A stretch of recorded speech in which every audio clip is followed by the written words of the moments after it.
My brother invited us to stay at his place and said we wouldn't have to pay rent or bills. I work with money and my husband Charlie fixes cars. We live in the house where I grew up. But it's not just any house. It's been in my family for a long time and used to be where my dad ran his business. My brother was supposed to take over the business, so he studied economics in college. He even went to Oxford University to learn more about running a business. After that, he came back to the US and worked with our dad for a while. When our parents retired and moved away, they gave the business to my brother and the house to me, so my husband and I decided to live there. The house is in a great spot, close to public transportation and other important places like shops, hospitals, and schools. It's perfect for us now, and even when our kids grow up and move out, we'll still be comfortable here. I'm really thankful my parents gave me this house. We were excited about our future here, but things took a bad turn unexpectedly. My mother-in-law started visiting a lot after we moved in. She kept asking about my parents' money because they used to run a business. She'd say things like, "Hey Maya, how much money do your parents have? What will you get when they pass away?" It made me uncomfortable. I didn't want to be rude, so I just said, "I'm not sure. I haven't thought about it much. They gave us this house, so maybe there won't be much money left." I tried to brush it off, but she kept pushing, saying, "That can't be true. They're getting old. They must have talked to you about their money." It seemed like she was really interested in their wealth, like she was expecting to get something. I already knew what I would inherit, but I decided not to tell her or my husband, who's close to her, to avoid any more trouble. Something really unexpected happened next. Out of nowhere, my mother-in-law and my brother-in-law's family moved into our house. It was a holiday morning around 8:00 a.m. when the doorbell rang. I opened it to find movers standing there. I was shocked and confused. Then my mother-in-law and brother-in-law's family showed up and said, "We're moving in here today, so take care of us." When I saw their smirking faces, I felt a shiver down my spine. My husband woke up, and when I asked him what was going on, he seemed unfazed and said, "What's the problem? There's plenty of space in this house for all of us." He acted like it was totally normal for them to move in. As if that wasn't surprising enough, my sister-in-law said something even more unbelievable. She said, "We were invited by your brother, Maya.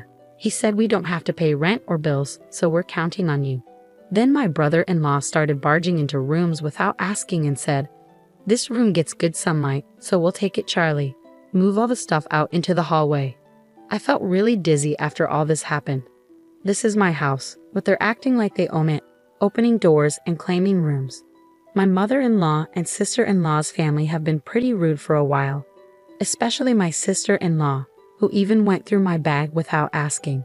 If they keep this up, they'll start taking over my space. I've had enough. This is my house, so why are you acting like you own it? I've had it. I want everyone to leave. I usually keep my cool and don't raise my voice, but seeing these people move into the house my parents gave me without asking and acting like it's theirs pushed me over the edge. That's why I lost control and yelled at all three of them. But then something unexpected happened. "How dare you talk to us like that? You're the one who should leave." The moment those words were said, I felt a sharp pain on my cheek. Did I just get slapped? It took me a few seconds to realize what had happened. I was shocked. I couldn't believe it, and all I could feel was the throbbing pain on my cheek. In that moment, something inside me snapped. I can't live with people who would do something like that, but this house belongs to me. I don't want them living here like parasites, so I decided to pack my things and leave, planning to tell my family about what happened. I needed to find a place far away from here, so I rented a monthly apartment for now. I'll have to commute to work from there. As soon as I told my parents about what happened over the phone, I could sense their anger, even from a distance, especially from my dad. He's always been very caring and has adored me and my brother. As a CEO, he was strict, but as a father, he was always kind and ready to help us out of any trouble. I didn't want to drag my parents, who were just about to retire, into this mess, but I had no choice because my rightful home was being taken away from me. While I stayed in the monthly apartment, I was sure that my husband and his family were making themselves comfortable in my house. So I decided to take action based on suggestions from my brother and father. A few days later, during my break, I checked my phone and saw dozens of missed calls and messages from my husband. I knew exactly why he was trying to reach me. I took action and called the water and electric companies to shut off the utilities. Our house relies completely on electricity, and without it, nothing works. We haven't set up solar panels yet, so there's no other way to get power. Since it's really hot right now, living without electricity and water must be tough. My husband's calls were probably about dealing with this situation. Just as I was about to ignore his call, my husband rang again, perfectly timed with my break. "Hey, what's going on?"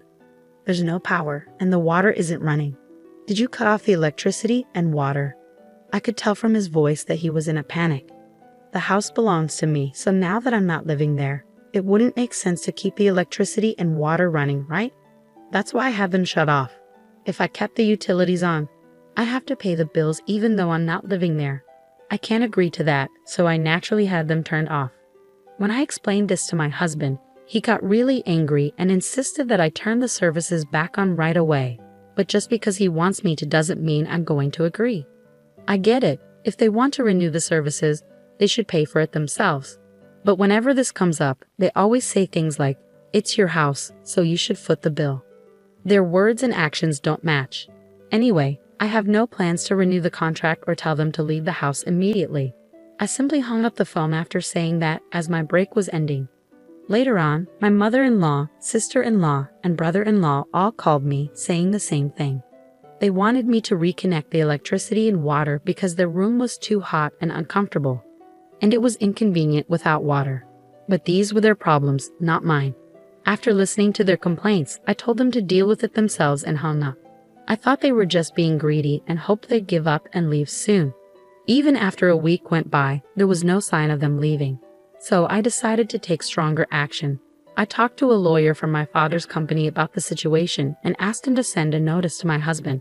The notice was about trespassing. They had entered my house without permission, forced me out, and were using it as if it were their own.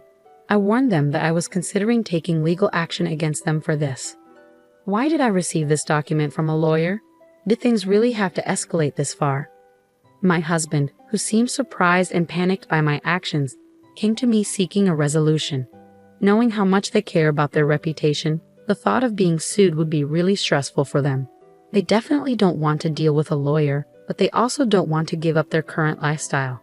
So they're likely trying to find a way to convince me to let them stay. I can see through my husband's intentions very clearly, but I couldn't bring myself to listen to their pleas, so I didn't give in to my husband's requests. My husband finally exploded in anger, forgetting he was at work, and yelled at me, "Stop it. Just because we're being a bit sneaky doesn't mean you can act all high and mighty. Go back to how things were and drop the lawyer." Despite his loud outburst, I remained unaffected. Instead, I felt annoyed by his call, thinking, who does he think he is, taking over someone else's house? No matter how much he shouts, my stance won't change. If they continue squatting there, I'll take legal action. They better think twice before acting.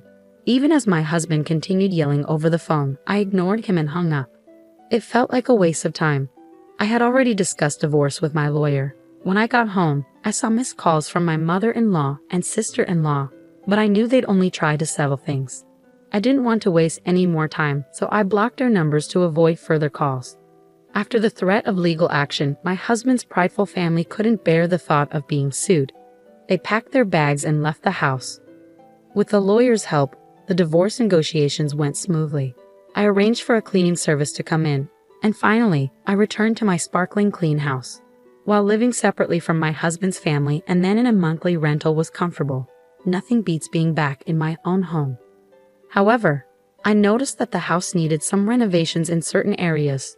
I discussed this with my father, who introduced me to a reliable contractor. I began planning the renovations with their help. Living alone is really comfortable. I enjoy the freedom of not being tied down by anyone else. I found myself enjoying the freedom of my current life. I could lounge on the sofa without anyone scolding me, eat whatever I wanted without judgment. But then, I received a call from an unknown number after 3 months of silence. Initially, I ignored it, thinking it might be a contractor. However, when the calls persisted, I reluctantly answered, only to find it was from my ex-husband, from whom I had recently divorced with the help of a lawyer.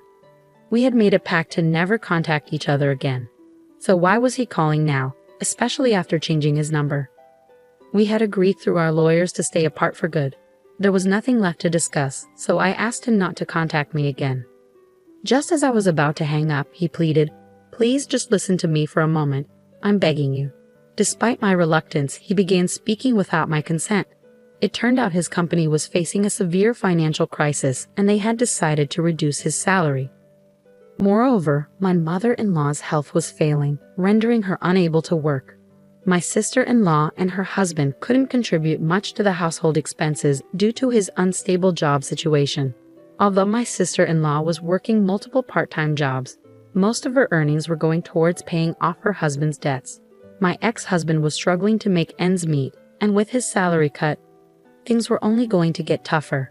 After hearing all of that, all I could think was, okay, so what? They barged into my house without permission, did whatever they wanted, and even tried to kick me out. It's simply unbelievable. I feel nothing for people who would do such a thing, and I have no sympathy for them.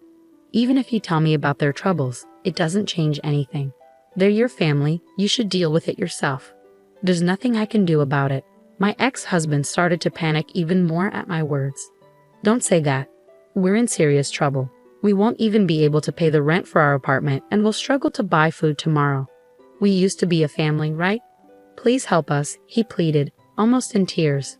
But I wasn't convinced. When I was in trouble, he did nothing to help, and he, along with my mother-in-law, looked down on me. Just like her, my sister-in-law and brother-in-law always belittled me. They insulted me for my appearance or my old-fashioned views. They didn't care how much it hurt me. My mother-in-law not only made things worse, but she also pressured me to have a baby as soon as possible. She forced strange herbal medicines on me, booked unnecessary doctor's appointments, and spread rumors to the neighbors that I was unable to conceive. Looking back, there wasn't a single positive aspect to my marriage. My ex-husband, who used to be kind before we got married, became a puppet under my mother-in-law's control after the wedding. On the first day my mother-in-law barged into our house, I was out for an appointment. She cried to my husband, saying she wanted to be friends with me, but the moment we met, she would badmouth me. She'd say things like, "My son seems to have lost weight. Is it because your cooking is so bad?"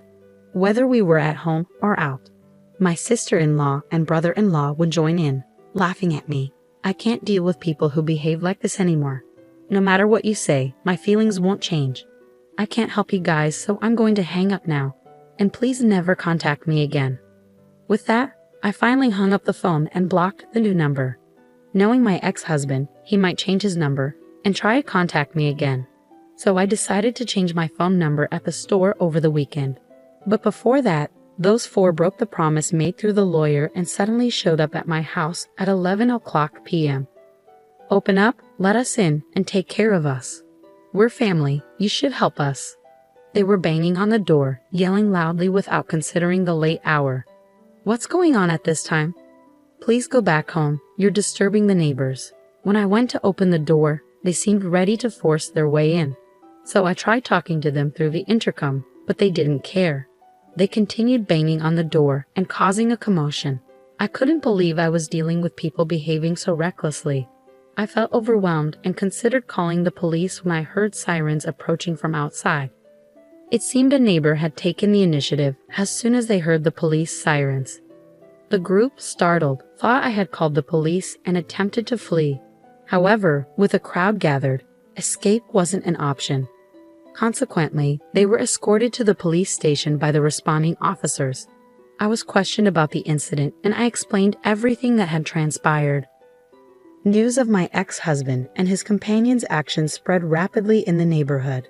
Among the crowd was a co-worker of my ex-husband's, and by the next day, the entire office was aware of the situation. Already struggling due to a salary reduction, getting the police involved sealed my ex-husband's fate with his employer. He was fired, unable to afford his apartment rent anymore. Financial strain created tension between him and his sister's family, leading to their shared living arrangement coming to an end. Now, Charlie resides in public housing with his mother, working multiple part-time jobs to get by. Even his mother has taken on part-time work, eager to contribute financially.